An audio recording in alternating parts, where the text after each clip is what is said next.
Hey guys, welcome to study buddy. आज हम पढ़ने वाले हैं क्लास 12th का केमिस्ट्री का chapter solutions. So without wasting any further time, let's get started. तो इस चैप्टर को इजी बनाने के लिए हमने इसको 3 पार्ट्स में डिवाइड करा है। First section A, section B and section C. Section A में हम पढ़ने वाले हैं सबसे पहला topic concentration of solution. Second topic Henry's law. Third Raoult's law. Fourth ideal and non-ideal solution. Fifth azeotropic mixture. Section B में हम पढ़ने वाले हैं colligative properties and section C में हम पढ़ने वाले हैं abnormal molecular mass and Van't factor. अब सेक्शन सी जो है that has been removed from the syllabus, but हम फिर भी इसे देख लेंगे बाद में, मे बी अभी नहीं करेंगे चैप्टर के साथ में। बट ये जो सेक्शन सी है ये कॉम्पिटिटिव परस्पेक्टिव से और बोर्ड में सबसे पहले आता है। सेक्शन सी जो है वो बी पे बेस्ड है और सेक्शन बी जो है वो राउल्स लॉ पे बेस्ड है। राउल्स लॉ को समझने के लिए हमें पूरा का पूरा सेक्शन नहीं आना चाहिए। तो सेक्शन सी तो नहीं आ रहा मतलब, बट नीट में या फिर कॉम्पिटिटिव एग्जाम्स में ज़रूर आएगा, आ सकता है। सबसे पहले हम शुरू करते हैं कॉन्सेंट्रेशन ऑफ सोल्यूशन से। तो इसमें हम सबसे पहले समझते हैं कि सोल्यूशन क्या होता है। तो हमारे पास एक एग्जाम्पल लेते हैं, वाटर है और वाटर में हम डाल रहे हैं सॉल्ट। तो सोच के देखो, इस केस में हमारे पास जो सॉल्ट है उसको बोलते हैं सल्यूट और जो वाटर है उसे हम बोलते हैं सॉल्वेंट। और सॉल्यूट और सॉल्वेंट मिक्स होकर क्या बनता है, सोल्यूशन। तो सोल्यूशन क्या है? Solution is a homogeneous mixture. अब याद रखने का, होमोजीनियस मिक्सचर, ये होमोजीनियस बहुत ही इंपॉर्टेंट वर्ड है। होमोजीनियस का मतलब है कि उसका जो थ्रू आउट कॉन्सेंट्रेशन है वो सेम है। मान लो मैंने यहाँ पर सैंड लिया होता तो सैंड नीचे होता, वाटर ऊपर होता, तो दैट वो मिक्सचर कॉन्सेंट नहीं है, सेम नहीं है उसमें। तो homogeneous mixture of solute and solvent is called a solution. ठीक है, होमोजीनियस अगेन याद रखना, डोंट मिस दिस वर्ड। अब आगे हम पढ़ते हैं कॉन्सेंट्रेशन। ज़रा कॉन्सेंट्रेशन समझने से पहले हम एक एग्जांपल लेते हैं। मेरे पास 3 ग्लासेस हैं जो बिल्कुल सेम है, बट यहाँ पे थोड़ा डिफरेंट ड्राइंग बन रहा है। तो हमारे पास इक्वल अमाउंट ऑफ वाटर हमने भर रखा है इनमें, और हम पहली वाली में डालते हैं 1 स्पून ऑफ सॉल्ट, सेकेंड में डालते हैं 2 स्पून ऑफ सॉल्ट और थर्ड में डालते हैं 5 स्पून ऑफ सॉल्ट। ठीक है, अब हम क्या बोलेंगे, जो 1 स्पून सॉल्ट वाली है उसमें सबसे कम अमाउंट ऑफ है तो उसको हम बोलेंगे डाइल्यूटेड, और 5 स्पून वाली को हम बोलेंगे कॉन्सेंट्रेटेड। लेकिन ये जो टर्म्स हमने यूज़ करा वो ना कंपैरेटिव है। तो अगर मैंने यहाँ पर एक 10 स्पून सॉल्ट ले लिया तो इस केस में हमारे पास 10 स्पून वाला जो है वो कॉन्सेंट्रेटेड हो जाएगा, 5 स्पून वाला डाइल्यूट हो जाएगा।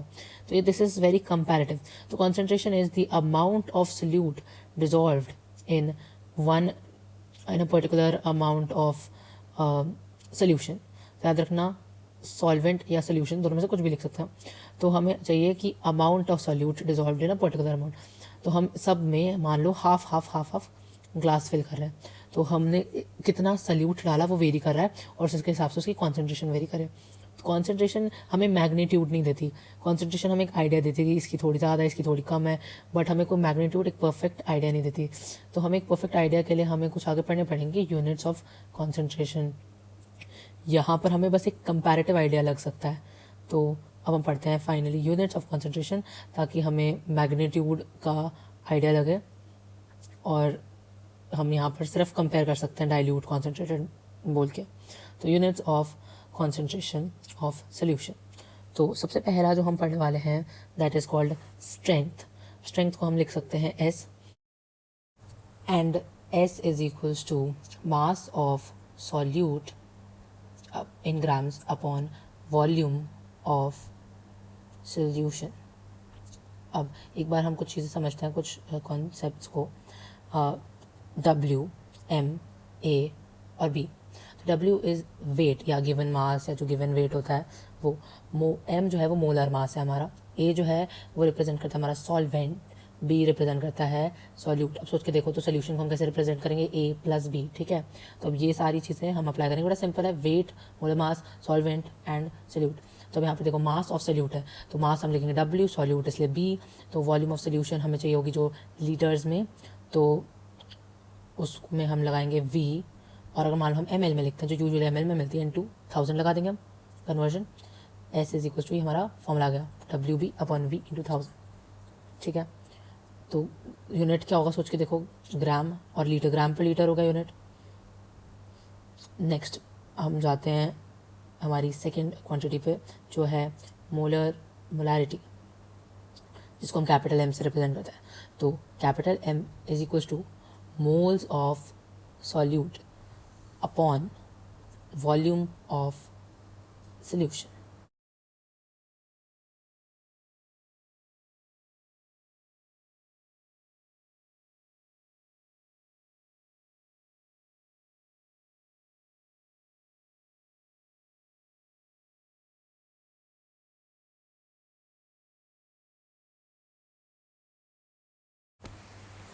अब अगर हम स्ट्रेंथ को डिफाइन करने की कोशिश करें तो देखो, it is the mass of solute that is dissolved in 1 litre of solution. तो हम यहाँ पर बात करें कि कितना ग्राम्स ऑफ हमारा सॉल्यूट जो है वो हमारी एक 1 लीटर वाली सोल्यूशन में है। यहाँ पर जब हम मोलैरिटी बोल रहे हैं तो हम बोल रहे हैं कि मोल्स ऑफ सॉल्यूट, यहाँ पर ग्राम्स में है मास ऑफ सॉल्यूट। अब और डिफरेंस देखो, यहाँ पर मास है, यहाँ पर मोल्स है। इसमें इसका मतलब है moles of solute in 1 litre of solution. तो हमारी 1 लीटर में कितना मोल्स है। तो m is equal to, moles को हम कैसे लिखते हैं, given mass upon molar mass, तो W अपॉन m। और क्योंकि सॉल्यूट का है इस वजह से हम क्या लिखेंगे, BB, ठीक है, into volume of solution V लिखेंगे। अब अगर ml में मिला है तो हम ऊपर से लिखेंगे 1000, कन्वर्जन, और हमें लीटर में ले रहा है क्योंकि SI यूनिट। ओके, तो m हमारा फॉर्मूला आ गया पूरा मोलैरिटी का। अब इसका यूनिट सोच के देखो, यूनिट क्या होगा, ये जो है वो मोल्स में है, नीचे जो है वो लीटर में है। तो यूनिट क्या बनता है हमारा, मोल पर लीटर को हम यहाँ पर लिख सकते हैं मोलर या फिर कैपिटल M। तो अगर मैं कभी भी लिख रही हूँ कि से 10m कोई भी चीज़ है, तो 10m सॉल्ट का मतलब है कि सॉल्ट सोल्यूशन का मतलब होगा कि 10 moles of salt is dissolved in 1 litre of solution. ठीक है, देखो 1 लीटर ऑफ सोल्यूशन, याद रखना सोल्यूशन है, सॉल्वेंट नहीं है, सोल्यूशन है। हम पूरा सोल्यूशन का बात कर रहे हैं। सोल्यूशन क्या होता है, इसमें सॉल्यूट और सॉल्वेंट मिक्स होता है। अब हम करते हैं हमारा third unit which is molality, not molarity, जिसको हम स्मॉल m से रिप्रेजेंट करते हैं। मोलैरिटी और मोलैलिटी में बहुत डिफरेंस है। एक तो पहली बात कि स्मॉल m है वो कैपिटल m है, ठीक है। तो molality is equals to moles of solute, जो बिल्कुल मोलैरिटी में भी था, ठीक है, अपॉन मास ऑफ सॉल्वेंट। अब ध्यान से देखो इधर क्या है, इधर है मास ऑफ सॉल्वेंट, उधर था वॉल्यूम ऑफ सोल्यूशन। तो सबसे पहली चीज़ यहाँ है मास और यहाँ पर है सॉल्वेंट, वहाँ पर है वॉल्यूम और वहाँ पर है सोल्यूशन। तो मोलैरिटी और मोलैलिटी में डिफरेंस है। यहाँ पर हम बात कर रहे हैं कि mole of solute dissolved in a particular mass of solvent, कितना 1 kg सॉल्वेंट होगा ना। तो देखो इसका फॉर्मूला मोल्स ऑफ सॉल्यूट क्या लिखेंगे हम, मोल्स का होता है given mass upon molar mass, तो लिखेंगे W अपॉन M, दोनों B भी लिखेंगे क्योंकि सॉल्यूट की बात करें, इनटू हमारा मास ऑफ सॉल्वेंट है। तो मास ऑफ सॉल्वेंट, मास होगा W और सॉल्वेंट यानी A, तो मास ऑफ सॉल्वेंट हो गया WA। और ये अगर मान लो हम लोगों को किस में गिवन होगा, यूनिट में, ग्राम्स में, तो हम इसको कन्वर्जन के लिए 1000 ऊपर लगा देंगे। तो हमारा ये फॉर्मूला आ गया। अब इसका यूनिट सोचो, यूनिट कैसे होगा, यहाँ पर होगा, ऊपर है मोल्स और नीचे है kg, तो मोल्स पर kg हो गया। और या फिर हम इसको हम लिखते हैं मोलल, मोलल LAL, और इसको हम स्मॉल m लिखते हैं, ठीक है। तो मैं लिखा 10m, तो 10m का मतलब होगा कि मेरे पास 10 मोल्स ऑफ सॉल्ट है इन 1 kg of my solvent, not solution, solvent, याद रखना सॉल्वेंट। कन्फ्यूजन हो सकता है मोलैलिटी और मोलैरिटी में, डोंट कन्फ्यूज है। फोर्थ हम जो पढ़ने वाले हैं वो है मोल फ्रैक्शन। तो मोल फ्रैक्शन को हम रिप्रेजेंट कर सकते हैं काय से।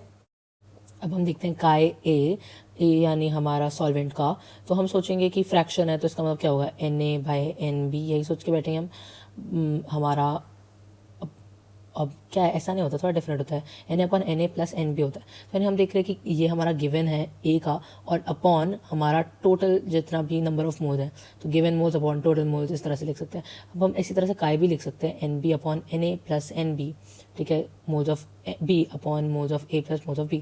अब इन दोनों को हम ऐड करते हैं, देखो क्या होता है, इन दोनों को ऐड करते हैं, करो आप अपने आप बैठ के, पॉज करो फिर देखो सही करो।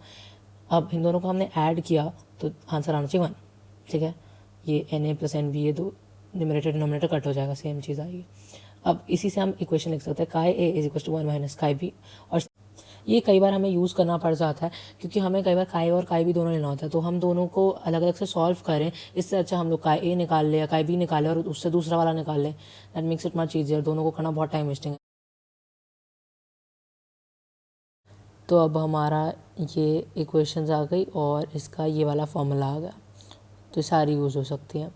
अब हमारी 5th यूनिट हमारा जो आता है वो है मास फ्रैक्शन। अब बिल्कुल मोल फ्रैक्शन जैसा है, समझ जाओ।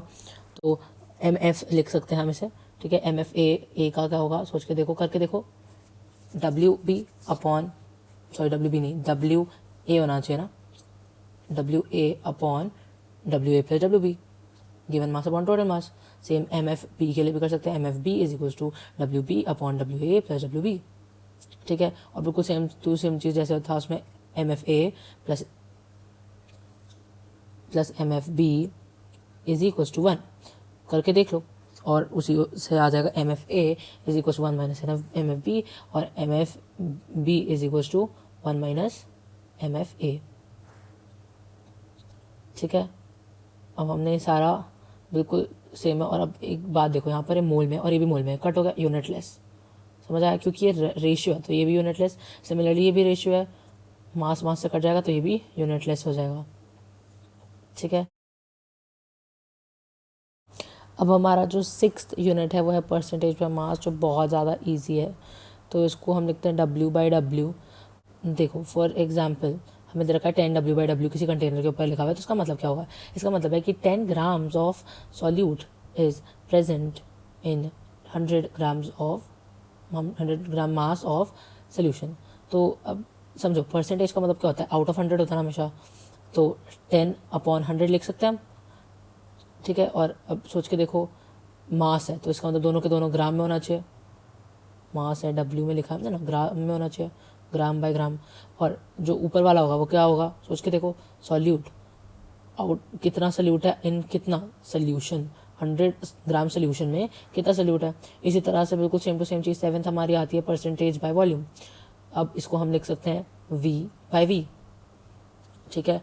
अगेन परसेंटेज का मतलब होता है आउट ऑफ 100, तो 20 V/V का मतलब क्या होगा, 20 आउट ऑफ 100।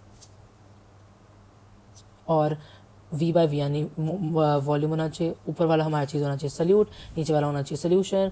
20 ऊपर वॉल्यूम नीचे वॉल्यूम, ml लिख सकते हैं, तो इसको हम क्या लिख सकते हैं, 20 ml of solute is present in 100 ml of solution, इस तरह से लिख सकते हैं हम। नेक्स्ट 8th हमारा यूनिट होगा percentage by mass upon volume. तो उसको हम कैसे लिखेंगे, मास को लिखते हैं W और वॉल्यूम को लिखते हैं V, तो W/V। तो अगेन हमारे पास 25 W/V लिखा हुआ है कहीं, तो 25 आउट ऑफ 100 होगा, 25 W यानी ग्राम होना चाहिए वेट, और 100 ml, तो ऊपर वाला सल्यूट नीचे वाला सोल्यूशन। इसको हम कैसे लिखेंगे, 25 gram of solute is present in 100 ml of our solution, ठीक है। Easy, very easy. 9th वाला, तो उसको हम बोलते हैं ppm, इसको हम लिख सकते हैं पार्ट्स पर मिलियन। बिल्कुल सिमिलर है लेकिन थोड़ा सा डिफरेंस है। अब देखो इसमें हमारे पास फॉर एग्जांपल लिखा हुआ है 15 ppm, तो इसका मतलब होगा 15 आउट ऑफ मिलियन, तो मिलियन में 10⁻6 होगा। तो इसका मतलब ये है कि 15 ग्राम्स ऑफ सल्यूट, ऊपर वाला सल्यूट नीचे वाला solution, 15 gram solute is present in 1 million, that is 10⁻6 gram of mass of solution, ठीक है। वो भी ऊपर ग्राम वाला, नीचे वाला भी ग्राम में, ये ऊपर वाला सल्यूट के लिए, नीचे वाला सोल्यूशन के लिए, याद रखना। 10th एंड लास्ट हमारा नॉर्मेलिटी, जो बड़ा डरावना लगता है बट है नहीं, इसको हम लिखते हैं कैपिटल N से। तो हमारा capital N is equals to, वैसे हमारा मोलारिटी को बहुत ज़्यादा मैच करता है, but there is a difference, you have to see. तो मोलारिटी क्या है, moles of solute upon volume of solution. तो अब ज़रा देखते हैं इसमें, तो नॉर्मेलिटी का जो फॉर्मूला है that is gram equivalent of solute upon volume of solution. तो ये ग्राम इक्विवेलेंट वाली जो बात है वो थोड़ी डिफरेंट है मोलारिटी से। Volume of solution again litre में, ठीक है। तो ग्राम इक्विवेलेंट है इसमें, और उधर का था याद है, मोल्स था, मोल्स ऑफ सोल्यूट, यहाँ पे ग्राम इक्विवेलेंस ऑफ सोल्यूट है। तो ग्राम इक्विवेलेंट्स को ब्रेक करा हमने, मास of solute upon equivalent mass of solute upon volume of solution in litres. Mass of solute जो है हम कैसे लिखेंगे सोच के देखो, मास है तो W आएगा और सॉल्यूट का है तो इस वजह से B आएगा, तो WB अपॉन इक्विवेलेंट मास को हम लिख देते हैं E, और सॉल्यूट का है इस वजह से हम लिख देते हैं B, तो EB into 1000 upon volume of solution in ml। ये हम कर चुके हैं कई बार। ओके, तो अब इसे हम कंपेयर करते हैं मोलैरिटी से, जो था WB upon MB into 1000 upon volume in ml। ठीक है, तो मोलैरिटी और नॉर्मैलिटी देखो कितना ज़्यादा सिमिलर है, बस एक ये EB का और MB का डिफरेंस आ रहा है। अब हम देखते हैं EB क्या होगा। अभी अभी हमने देखा ऊपर इक्विवेलेंट मास होना चाहिए हमारा EB, तो हमारा EB है इक्विवेलेंट मास। तो E इज इक्वल्स टू, ये हमारा बहुत इजी है, molar mass upon N factor. अब ये एन फैक्टर हमने नहीं पढ़ा, बट देखो अब कितना ज़्यादा सिमिलर है हमारा मोलैरिटी से। तो नॉर्मैलिटी है WB upon MB into N factor into 1000 upon VML, ऐसा लिख सकते हैं ना। मैंने EB को बस स्प्लिट कर दिया यहाँ पे। अब हमारा इसमें हम लिख सकते हैं क्या, मोलैरिटी इंटू एन। देखो ध्यान से, ये WB upon MB into 1000 upon volume in ml, ये सारा मोलैरिटी का फॉर्मूला है। तो हमारा normality is equals to M into N, देख रहे हो। अब ये एन फैक्टर है क्या, तो समझते हैं। एन फैक्टर हम बड़ा सिंपल सा जानेंगे एसिड, बेस और सॉल्ट के लिए। तो एसिड के लिए N factor is the total number of H+ ions given by an acid. तो इसका मतलब अगर मेरे पास HCl है तो HCl में सिर्फ एक H है तो उसका एन फैक्टर 1 होगा, बट H2SO4 में 2 H है तो इसलिए उसका एन फैक्टर 2 होगा। तो इसी तरह से अब आगे हम बेस का भी देखते हैं। तो बेस में क्या होगा, N factor is total number of OH- ions given by a base. और सॉल्ट के लिए N factor is the total positive charge present on a cation. तो total positive charge present on a cation, ये हमारा N factor होगा। अब इसका unit देखते हैं। तो ऊपर जो यूनिट था हमने लिखा था ग्राम इक्विवेलेंट्स, तो यूनिट आ जाएगा ग्राम इक्विवेलेंट्स, और नीचे क्या है लीटर, तो ग्राम इक्विवेलेंट्स पर लीटर। देखो ऊपर देखो ग्राम इक्विवेलेंट है, देखो ग्राम इक्विवेलेंट ऑफ सॉल्यूट लिख रखा है हमने नॉर्मैलिटी में, तो वही ग्राम इक्विवेलेंट अपॉन लीटर। अब इसको हम लिख सकते हैं नॉर्मल या फिर कैपिटल है, जैसे हमने 10m पढ़ा था वैसे 10n हो सकता है, और 10n मतलब 10 नॉर्मल। एक बार अब हमें इन units of concentration of solution पे टेम्परेचर का इफ़ेक्ट को समझते हैं। तो हमारे पास स्ट्रेंथ है, तो स्ट्रेंथ में अगर मान लो हमारा टेम्परेचर इंक्रीज़ होगा, तो टेम्परेचर इंक्रीज़ होने से यहाँ पर कुछ चेंज होएगा कि नहीं, पहले सोचते हैं। तो क्या हमारा मास में चेंजेस आएगा, मास चेंज होता है क्या टेम्परेचर से, नहीं। वॉल्यूम चेंज होता है क्या टेम्परेचर से, हाँ। तो टेम्परेचर को अगर हम इंक्रीज़ कर देंगे तो वॉल्यूम का क्या होगा, वॉल्यूम भी इंक्रीज़ हो जाएगी। तो हमारी स्ट्रेंथ क्या होगी, स्ट्रेंथ भी इंक्रीज़ होगी कि डिक्रीज़ होगी, सोच के देखो। स्ट्रेंथ हमारी हो जाएगी डिक्रीज़, क्योंकि स्ट्रेंथ वॉल्यूम से इन्वर्सली प्रोपोर्शनल है। देखो 1/v, देख रहे हो, इन्वर्सली प्रोपोर्शनल है स्ट्रेंथ और वॉल्यूम, तो इस वजह से स्ट्रेंथ हमारी डिक्रीज़ हो जाएगी। सिमिलरली मोलैरिटी देखते हैं। मोलैरिटी में अगर हम टेम्परेचर इंक्रीज़ करेंगे तो वॉल्यूम इंक्रीज़ हो जाएगी, यहाँ पर वॉल्यूम से इन्वर्सली प्रोपोर्शनल है तो मोलैरिटी भी डिक्रीज़ हो जाएगी। थर्ड देखते हैं मोलैरिटी, टेम्परेचर इंक्रीज़ किया वॉल्यूम इंक्रीज़ होगा। अब मुझे बता दो, यहाँ पर तो वॉल्यूम है ही नहीं, यहाँ पर मोल्स है, मोल्स में गिवन मास होता है, मोलर मास होता है, ये सब तो इफेक्ट ही नहीं होता टेम्परेचर से। और मास हमारा अगेन इफेक्ट नहीं होता, तो ये तो बिल्कुल नहीं इफेक्ट होएगा। तो इंडिपेंडेंट हो गया, हम बोल सकते हैं it is independent of temperature.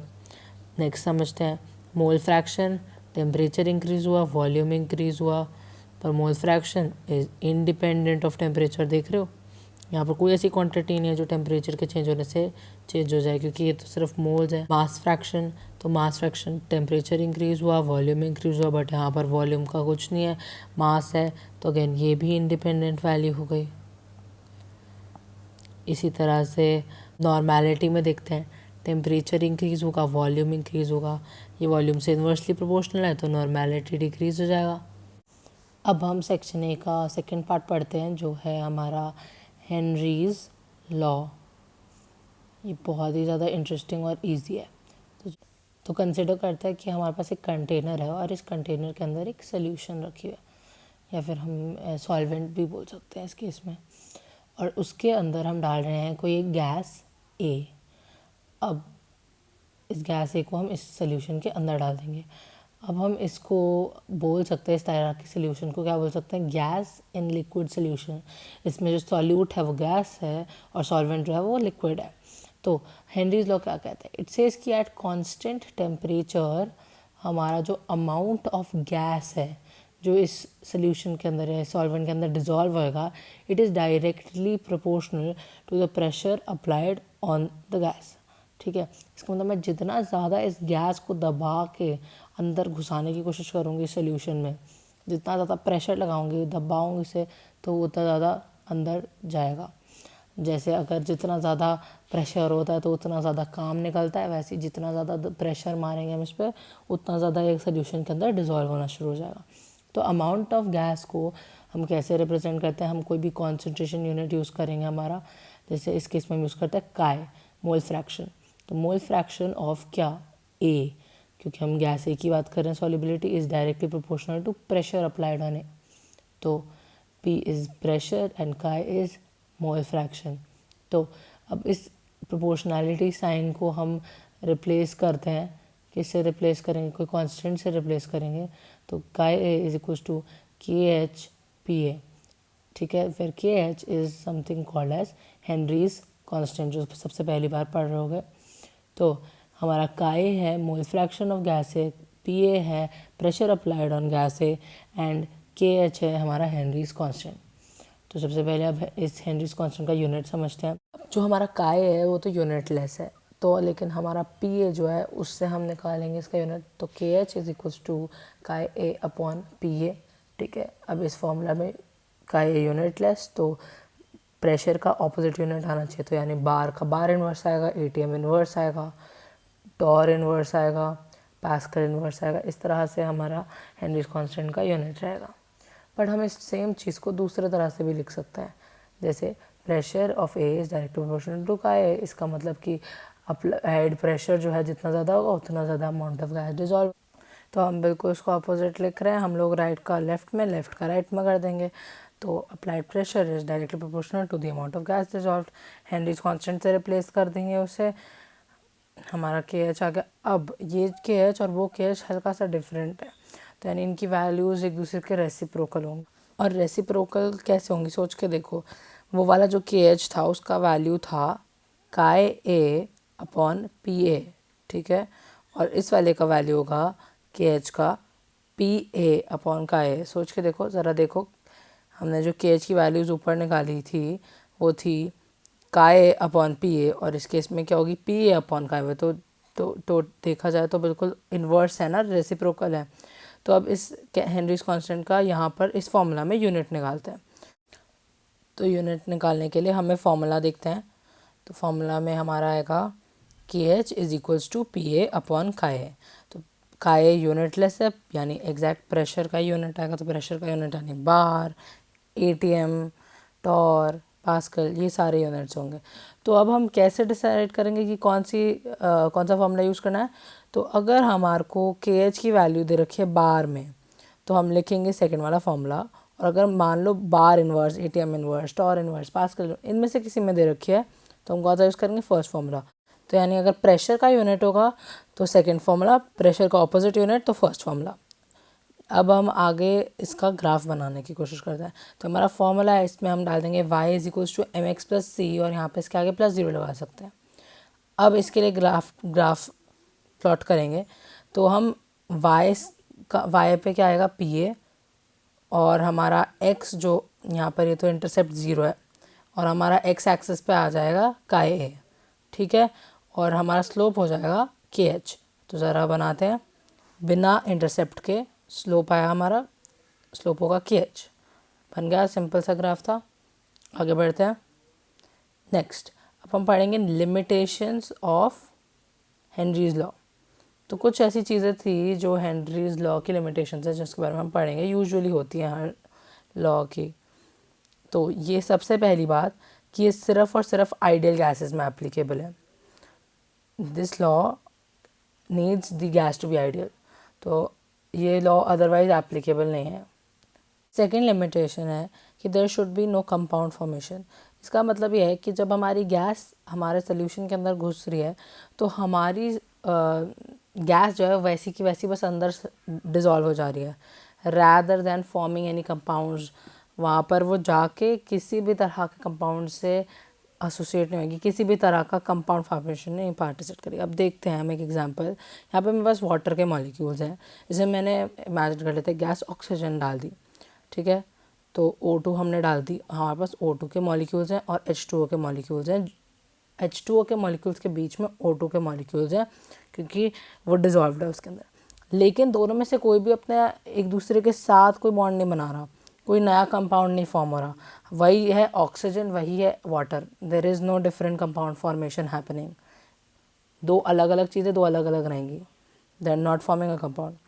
हमारी थर्ड जो लिमिटेशन है that is neither dissociation nor association, या नाइदर एसोसिएशन नॉर डिसोसिएशन। इसका मतलब ये है कि जो गैस जब अंदर जा रही है सोल्यूशन में, सॉल्वेंट में, तो वो वहाँ पर जाने के बाद कोई भी तरह से एसोसिएट नहीं हो रही है। हमारा फर्स्ट पॉइंट को ऑलमोस्ट सेम ही बात बोल रहे हैं कि ना तो ऑक्सीजन और हाइड्रोजन के बीच में कुछ एसोसिएशन हो रही है कि एक नया कंपाउंड बन रहा है उनके जॉइनिंग से, या फिर ना ही डिसोसिएशन हो रही है, यानी गैस जाते ही ऐसा नहीं हो रहा कि ऑक्सीजन ऑक्सीजन अलग हो रहा है या फिर ऑक्सीजन का O3 बन जा रहा है, यानी कुछ भी डिफरेंट नहीं हो रहा। वो दो मॉलिक्यूल्स जो थे वो दो मॉलिक्यूल्स अलग अलग ही रह रहे हैं। अंदर जाने पे there is basically no change, वो बस एक जगह पर पड़े हुए हैं साथ में। जैसे हम लोग अपने पेंसिल बॉक्स में अगर 3-4 पेंसिल रख देते तो हम मिल के एक जाइंट पेंसिल नहीं बन जाता, 3-4 पेंसिल्स अलग रहता है ना। तो वो वाली बात हो गई कि कोई एसोसिएशन ना ही ऐसा होता है कि तुमने एक पेंसिल रखी तो 3-4 पेंसिलों में टूट के गिर जाएगी, है ना। तो ये बात है कि हम जब सोल्यूशन में डाल रहे हैं तो there is no association no dissociation. तो अब नेक्स्ट हम करने वाले हैं कैरेक्टरिस्टिक्स ऑफ हेनरीज कांस्टेंट। तो इस हेनरीज कांस्टेंट को हम थोड़ा सा ना पर्सनालिटी की तरह समझते हैं। तो सोच के देखो पर्सनालिटी कैसे वेरी करती, मतलब कब वेरी करती है, कि हम डिफरेंट टेम्परेचर पे सबकी पर्सनालिटी सेम होती है। डिफरेंट अगर मैं सबको शिमला ले जाऊंगी कि सबके पर्सनालिटी सेम हो जाएगी, किसी को उबलते हुए पानी में डाल दूंगी क्या सबकी पर्सनालिटी सेम हो जाएंगी, या फिर टेम्परेचर नहीं तो क्या फिज़िकल फैक्टर्स पे डिपेंड करती है। पर्सनालिटी हमारी डिपेंड करती है डिफरेंट इंसानों पे, यानी एक डिफरेंट इंसान की एक डिफरेंट पर्सनालिटी होगी। तो सिमिलरली ये जो KH वैल्यू होती है वो डिफरेंट गैसेस के लिए डिफरेंट होती है। It varies with gas. तो अगर तुम्हारी गैस A और गैस B में डिफरेंट KH वैल्यूज़ होंगी क्योंकि वो डिफरेंट गैसेस हैं, जस्ट लाइक हमारी पर्सनालिटी। तो हम लिख सकते हैं कि KH का जो वैल्यू है it varies with different gases. तो डिफरेंट गैसेस की डिफरेंट KH वैल्यू होगी। सेकेंड बात हमारी, सेकेंड प्रॉपर्टी है टेम्परेचर। सोच के देखो टेम्परेचर बढ़ेगा तो सबकी हल्की सी पर्सनालिटी मैच करेगी कि नहीं। मान लो ज़्यादा गर्मी होगी तो सब कपड़े चेंज हो जाएंगे, पर्सनालिटी वाइज थोड़ा डिफरेंस आएगा। सब ठंड में ज़्यादा कपड़े पहनेंगे, डिफरेंस। तो इस केस में जो टेम्परेचर का इफेक्ट ये है कि टेम्परेचर बढ़ने पे KH वैल्यू इंक्रीज़ हो जाती है हमारी। थर्ड प्रॉपर्टी, अब हमारे पास इमेजिन करते हैं कि हमारे पास दो गैसेस हैं, गैस A और गैस B। अब हमारे को इन दोनों की KH वैल्यू डिफरेंट होगी क्योंकि डिफरेंट गैसेस हैं। तो इमेजिन करते हैं KH की ज़्यादा है, इसकी A की ज़्यादा है और B की कम है KH वैल्यू। अब सोच के देखो KH वैल्यू, अब मैंने आपको बताया कि जो हम फॉर्मूला जो यूज़ करते हैं वो सेकेंड वाला जो फॉर्मूला है वो ज़्यादा यूज़ होता है। तो PA is equal to KH का A वाला जो फॉर्मूला है वो ज़्यादा यूज़ होता है। अब इस फॉर्मूला के हिसाब से हम देखते हैं कि KH पे हमारा सॉल्युबिलिटी कैसा डिपेंड करता है। सॉल्युबिलिटी का मतलब क्या हुआ, अमाउंट ऑफ सॉल्यूट डिजॉल्व, है ना। तो वो हम किससे डिटरमाइन करें, काए से। तो अब काए का और KH का रिलेशन निकालते हैं। तो काए A हमारा हो जाएगा is equals to PA upon K H, है ना, और हमारा का एच से हमें पता चल गया कि इन्वर्सली प्रोपोर्शनल है के एच से। इन्वर्सली प्रोपोर्शनल है, इसका मतलब क्या होगा कि जिसका वैल्यू के एच का ज़्यादा होगा उसका का ए कम होगा, यानी उसका सॉल्युबिलिटी कम होगा। तो हम लिख सकते हैं कि गैस ए का जो सॉल्युबिलिटी होगा वो कंपैरेटिवली कम होगा कंपेयर टू गैस बी। तो गैस बी का सॉल्युबिलिटी ज़्यादा होगा, क्योंकि के एच वैल्यू भी रिलेटिव था। अब हमने क्या क्या देखा, के एच वैल्यू डिफरेंट गैसेस के लिए डिफरेंट होगी। टेम्परेचर इंक्रीज़ करने पे हमारा के एच का वैल्यू इंक्रीज़ हो जाएगा। अगर के एच का वैल्यू कम, के एच वैल्यू ज़्यादा है तो सॉल्युबिलिटी कम है, के एच वैल्यू कम है सॉल्युबिलिटी ज़्यादा है। इससे हमें ये बात ध्यान रखना है कि के एच और सॉल्युबिलिटी इन्वर्सली प्रोपोर्शनल है, मेनली ये बात याद रखनी है, ठीक है। अब हम एक बार छोटा सा सम अप करते हैं कि हमने अभी तक क्या किया। पहले हमने कॉन्सेंट्रेशन यूनिट्स पढ़े, फिर हम हेनरीज लॉ कर रहे थे। अब हेनरीज लॉ में हमने क्या देखा कि कांस्टेंट टेम्परेचर पे amount of gas dissolve pressure पे, उस गैस पे अप्लाइड प्रेशर पे डिपेंड करती है। ऐसे हमने दो फार्मूलाज देखे हमने, और के एच वैल्यूज़ उनके लिए डिफरेंट होगी। कौन सा फार्मूला अप्लाई करना है वो हम देखते हैं यूनिट पे। फिर हमने एक ग्राफ देखा बड़ा सिंपल सा। फिर हमने लिमिटेशंस देखी हेनरीज लॉ की कि आइडियल गैस होना चाहिए, कंपाउंड फॉर्मेशन नहीं होना चाहिए, और कोई एसोसिएशन या डिसोसिएशन नहीं होना चाहिए।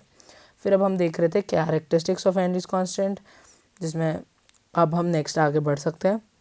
आगे हम बढ़ते हैं एप्लीकेशंस ऑफ हेनरीज लॉ, जो बहुत इंटरेस्टिंग है। तो सबसे पहले फर्स्ट होगा हमारा लंग्स के अंदर, ठीक है। हमें देख रहे हैं ना हम कि कहाँ एप्लीकेशन और इसका रियल लाइफ में। तो सबसे पहला एप्लीकेशन है हमारा लंग्स के अंदर। लंग्स के अंदर क्या मतलब, इसका मतलब जब हम इनहेल कर रहे हैं, सोच के देखो, हमारे को प्रेशर और अमाउंट ऑफ गैस सॉल्यूबल किस चीज़ में कुछ हम डिज़ोल्व कर रहे हैं। सोच के देखो, गैस डिज़ोल्व कर रहे हैं, ऑक्सीजन डिज़ोल्व कर रहे होंगे, और उसको किसके अंदर डिज़ोल्व कर रहे होंगे, हमारा सोल्यूशन क्या होगा, ब्लड होगा। तो ब्लड के अंदर ऑक्सीजन डिज़ोल्व करने के लिए लंग्स में हम लोग इनहेल करते हैं। तो इनहेल करने पे हाई प्रेशर अप्लाई होता है, ठीक है। ज़्यादा प्रेशर होगा तो क्या होगा, सॉल्युबिलिटी इंक्रीज़ होगी। सॉल्युबिलिटी यानी हमारे ब्लड के अंदर ऑक्सीजन ज़्यादा डिज़ोल्व हो जाएगा। तो लंग्स के अंदर यही मैकेनिज्म यूज़ होता है कि हम इनहेल करते हैं, जितना ज़्यादा प्रेशर से इनहेल करोगे उतना ज़्यादा ऑक्सीजन तुम्हारे ब्लड में डिज़ोल्व हो जाएगा। हम नॉर्मल जो ब्रीदिंग करते हैं वो ठीक है, ऐसा नहीं कि बार बार बस ज़्यादा प्रेशर से ब्रीथ करते रहो कि ऑक्सीजन ज़्यादा आ जाए, ठीक है। तो हमारा मैकेनिज़्म ही ऐसा है, ऑलरेडी है लंग्स के अंदर, कि हम इस तरह से इनहेल करते हैं कि प्रेशर ज़्यादा हो जाता है, जिस वजह से सॉल्युबिलिटी ज़्यादा हो जाती है। सेकंड हम जो पढ़ने वाले हैं दैट इज़ कार्बोनेटेड बेवरेजेस, ठीक है। तो कार्बोनेटेड बेवरेजेस में क्या होता है, सोच के देखो, कार्बन डाइऑक्साइड डिजॉल्व हो रही है, हमारा गैस हो गया, सोल्यूशन हमारी वो जो शुगर ड्रिंक हो गई। तो हम मान लेते हैं हमारे पास ये है, और इसमें क्या करेंगे, हम हाई प्रेशर लगाएंगे। हमने एक सोल्यूशन बना ली, उसमें हम हाई प्रेशर लगाएंगे। प्रेशर ज़्यादा होगा तो क्या होगा, कार्बन डाइऑक्साइड हाई प्रेशर से डालेंगे तो अंदर डिजॉल्व हो जाएगी। तभी जब आप ऐसे खुली छोड़ दो एटमॉस्फेरिक प्रेशर पे, तो ऐसे बाहर खुली रहेगी, तो वो प्रेशर कम होता है कंपैरेटिवली, तो वो बाहर रिलीज़ हो जाएगी और फ्लैट हो जाती है। नेक्स्ट हमारा थर्ड जो हम पढ़ने वाले हैं वो है एनोक्सिया। अब इसको समझने से पहले हमें कुछ एक बात पता होनी चाहिए, जिसको हम कहते हैं एटमॉस्फेरिक प्रेशर, यू नो। तो एटमॉस्फेरिक प्रेशर क्या होता है, इमेजिन करते हैं हमारे पास, तुम यहाँ खड़े हो नॉर्मल, और यहाँ पर ऊपर लेयर्स है। किस चीज़ की लेयर, एटमॉस्फेयर की लेयर्स है। यहाँ पे बहुत सारी गैस है, एक के ऊपर एक के ऊपर एक लेयर्स है। तो तुम्हारे पे ये गैस जो है ये कुछ प्रेशर लगा रही होगी, इसका भी तो कुछ वेट होगा, कम होगा बट होगा। तो तुम्हारे पे कोई प्रेशर लगा रही है, इस प्रेशर को हम बोलते हैं एटमॉस्फेरिक प्रेशर। हम इसके अंदर कभी कुछ चलते नहीं, क्योंकि हमारी में भी ब्लड प्रेशर होता है उसको अपोज करने के लिए, बट वो नहीं पढ़ रहे हम आज, ठीक है। तो एटमॉस्फेरिक प्रेशर जो होता है वो नीचे की तरफ हमारे बॉडी को के ऊपर लगता है। अब अगर मान लो यहीं से मैं यहाँ की जगह ऊपर चले जाती हूँ, मतलब कोई हाई ऑल्टीट्यूड पे चले जाती हूँ, तो हाई ऑल्टीट्यूड पे गई तो मेरे ऊपर जो एयर का लेयर्स होगा वो कम हो जाएगा, तो टेक्निकली एटमॉस्फेरिक प्रेशर भी कम हो जाएगा। अब इमेजिन करो मैं नीचे चली गई तो लेयर्स तो नीचे भी होंगी, तो नंबर ऑफ लेयर्स बढ़ जाएंगी। तो इस केस में देखो कि सबसे नॉर्मल हमारा इतना है, अगर हम ऊपर जाते हैं तो कम हो जाता है, नीचे जाते हैं तो बहुत ज़्यादा एयर प्रेशर हो जाएगा हमारे ऊपर। ये हमारा नॉर्मल वाले केस के लिए बनाया, ये ऊपर वाले के लिए क्या कहते हैं, बस इतना सा कम, और हमारा अगर हम नीचे चले गए तो इतना सारा लेयर्स हमारे ऊपर होगा, ठीक है। तो अब हम इसको समझते हैं एनोक्सिया को इससे। तो एनोक्सिया को हम ऑल्सो कह सकते हैं ऑल्टीट्यूड सिकनेस। तो ऑल्टीट्यूड सिकनेस, तो इससे तुम्हें पता चल होगा कि हम इसकी बात करें, इस टॉप वाले की, ठीक है। हाई ऑल्टीट्यूड्स पे क्या होता है, सोच के देखो क्या होगा, हाई ऑल्टीट्यूड्स पे प्रेशर को क्या होगा, प्रेशर एयर प्रेशर हमारा कम हो रहा है, प्रेशर रिड्यूस्ड, तो हमारा अमाउंट ऑफ गैस जो डिजॉल्व हो रहा होगा उसको क्या होगा, वो भी कम हो जाएगा, डायरेक्टली प्रोपोर्शनल ना दोनों। तो वो भी कम हो जाएगा। इसका मतलब किस गैस का सॉल्युबिलिटी कम होगा? ऑक्सीजन का। तो हमारे ब्लड में ऑक्सीजन कम हो जाएगा which will cause us breathing trouble. तो हमें ब्रीथ करने में इश्यूज आएंगे क्योंकि हमारी ऑक्सीजन जो है वो उसकी सॉल्युबिलिटी कम हो गई है इन ब्लड। ठीक है, तो अब हमारा फोर्थ एग्जाम्पल देखते हैं। Fourth application, bends. इसको हम बोलते हैं कई बार डीकम्प्रेशन सिकनेस। तो ये हमारा जो केस होगा, ये हमारा नीचे वाला केस है, इसको हम लिख देते हैं 3 और इसको हम कर देते हैं 4। तो हाँ, बेंड्स है हमारा डीकम्प्रेशन सिकनेस। इसका मतलब ये है कि हम नीचे जा रहे हैं। सोच के देखो, नीचे जा रहे हैं तो क्या प्रॉब्लम हो रही है, यानी प्रेशर हमारा इस केस में क्या होगा, इंक्रीज हो रहा है। हमारे सर के ऊपर का प्रेशर इंक्रीज होगा तो क्या होगा, सॉल्युबिलिटी इंक्रीज होगी। किसकी सॉल्युबिलिटी इंक्रीज होगी, अब इसको समझते हैं। तो स्कूबा डाइविंग में जो स्कूबा डाइवर्स होते हैं, ये वहाँ पर फेस किया जाता है यूजुअली। तो उनके पास ना एक रेस्पिरेटरी किट होता है। स्कूबा डाइवर्स के पास एक रेस्पिरेटरी किट या डाइविंग किट होता है जिसमें ऑक्सीजन और नाइट्रोजन दोनों गैसेस डिजॉल्व होती हैं। अब क्या होता है, ये दोनों डिजॉल्व हो जाती है क्योंकि नाइट्रोजन की सॉल्युबिलिटी बढ़ जाती है नीचे जाके। क्यों बढ़ेगी, क्योंकि प्रेशर बढ़ा तो इसलिए काय बढ़ेगा, तो नाइट्रोजन हमारे ब्लड में डिजॉल्व हो जाती है और इतना नाइट्रोजन डिजॉल्व हो जाता है। अब सोच के देखो, ऑक्सीजन तो मेटाबोलाइज हो रही है, ऑक्सीजन रिएक्शंस कर रही है इधर उधर, लेकिन नाइट्रोजन क्या कर रही है, नाइट्रोजन का तो कोई काम ही नहीं हमारी बॉडी में। तो नाइट्रोजन तो बिल्कुल वहीं पे घूमते जा रहा है, हमारे ब्लड में सर्कुलेट करते रहेगा। बट जब हम ऊपर आएंगे, वापस इस लेवल पे आएंगे, इस लेवल पे आने पे सोच के देखो क्या होगा, इस लेवल पे आने पे वो नाइट्रोजन बाहर निकलने की कोशिश करेगी। क्यों, क्योंकि ऊपर आने पे प्रेशर कम हो गया कंपैरेटिवली, सॉल्युबिलिटी वापस उसकी उतनी कम हो गई और वो ऊपर निकलने की कोशिश करेगा। वो निकलने की कोशिश करेगा ना तो बबल फॉर्मेशन हो जाएगा, एक प्रेशर लगाएगा, ये बबल तुम्हारे बॉडी में से बाहर निकलने की कोशिश करेगा जो बहुत पेनफुल होगा। तो इस प्रॉब्लम को ओवरकम करने के लिए हमें कहा जाता है कि नीचे से जब ऊपर आ रहे हो तो स्लो आओ, ताकि वो धीरे धीरे बबल रिलीज़ हो, ताकि एक बड़ा सा बबल बन के प्रॉब्लम ना हो। ठीक है, अब दूसरी बात जो है कि हम क्या करते हैं इस प्रॉब्लम को सॉल्व करने के लिए। हम अपने डाइविंग किट्स के अंदर हीलियम गैस डाल देते हैं नाइट्रोजन की जगह, क्योंकि हीलियम जो है उसकी जो सॉल्युबिलिटी है वो बहुत ज़्यादा कम है। It is a noble gas, helium is a noble gas. इसका मतलब ये है कि बड़ी स्टेबल है अपने आप में। तो नोबल गैस डिजॉल्व नहीं होती, उसकी पुअर सॉल्युबिलिटी इन ब्लड, इस वजह से हम हीलियम यूज़ करते हैं। अब इस पे एक क्वेश्चन करते हैं एनसीईआरटी का। तो क्वेश्चन है, if N2 gas is bubble through water at 293 kelvin, 293 kelvin हमारा टेम्परेचर गिवन हमें, how many millimoles of N2 gas would dissolve in 1 litre of water. तो हमें वॉल्यूम दे रखा है वाटर का, तो वॉल्यूम है 1 लीटर ऑफ वाटर। दूसरा, assure that N2 exerts a partial pressure of 0.987 बार। इसका मतलब हमारा जो पार्शियल प्रेशर है PN2 वो है 0.987 बार। Then given the Henry's law constant for N2 at 293 Kelvin is 76.48 kilo बार। तो हमें दे रखा है हेनरीज कांस्टेंट, KH वैल्यू हमें दे रखी है 76.48 किलो बार। किलो बार को कन्वर्ट कर लेते हैं 76.48 into 10 to the power of 3 bar. ठीक है, और हमें मांगा गया है कि how many millimoles of N2 gas would dissolve in 1 litre of water. तो हमें निकालना है मिलीमोल्स ऑफ N2। पॉज करो वीडियो को और ये वाला क्वेश्चन ट्राई करो, उसका चेक करो कि तुम्हारा सही हुआ कि नहीं। तो टेम्परेचर हमें रिक्वायर्ड नहीं है, वॉल्यूम देखते हैं। हमें वॉल्यूम दे रखा है 1 लीटर, इसको देखते हैं। PN2 हमें पार्शियल प्रेशर दे रखा है और KH वैल्यू दे रखा है। KH किस में है, बार में है, सेम यूनिट। तो हम कौन सा फॉर्मूला यूज़ करेंगे, PA is equal to KH, का वाला फॉर्मूला यूज़ करेंगे। इससे हमारे पास का वाली वैल्यू आ सकती है, बट हमें का नहीं चाहिए, हमें चाहिए मिलीमोल्स ऑफ नाइट्रोजन। तो मिलीमोल्स ऑफ नाइट्रोजन के लिए हम लिख सकते हैं let the millimoles of nitrogen be x. हम डायरेक्टली मोल्स भी लेट कर सकते हैं, बट फिर जो मोल्स होगा हमें देखना पड़ेगा उस मोल्स में से कितना मिली मोल्स है। ठीक है, हमें उसे 10 टू द पावर ऑफ वो वाला काम करना पड़ेगा, कन्वर्ट करना पड़ेगा। तो हमारे पास मोल्स ऑफ N2 कितने आ जाएंगे, x into 10 to the power of -3। Volume हमें दे रखा है 1 लीटर, और वॉल्यूम को हम 1 लीटर को लिख सकते हैं 1000 ml। अब हमें वाटर का डेंसिटी पता है। वाटर का डेंसिटी क्या होता है, 1, याद रखना अगर नहीं पता तो, 1 ग्राम पर ml। अब डेंसिटी का टेक्निकली मतलब क्या होता है, 1 ग्राम पर ml का मतलब ये है कि 1 ml वाटर में 1 ग्राम ऑफ वेट होगा। तो यानी अगर मैंने 1 ml वॉल्यूम में वाटर लिया तो उस वाटर का जो वेट होगा वो होगा 1 ग्राम। तो इसका हम ले सकते हैं कि अगर 1 ml में 1 ग्राम है तो 1000 ml में 1000 ग्राम्स होगा। तो ये हमारे पास आ गया। तो हमारे पास मास ऑफ वाटर भी आ गया। तो हम लिख सकते हैं mass of H2O is equals to 1000 grams. ठीक है, हमारे पास मास आ गया और हमें उसका मोलर मास तो पता ही है, तो हम मोल्स निकाल सकते हैं।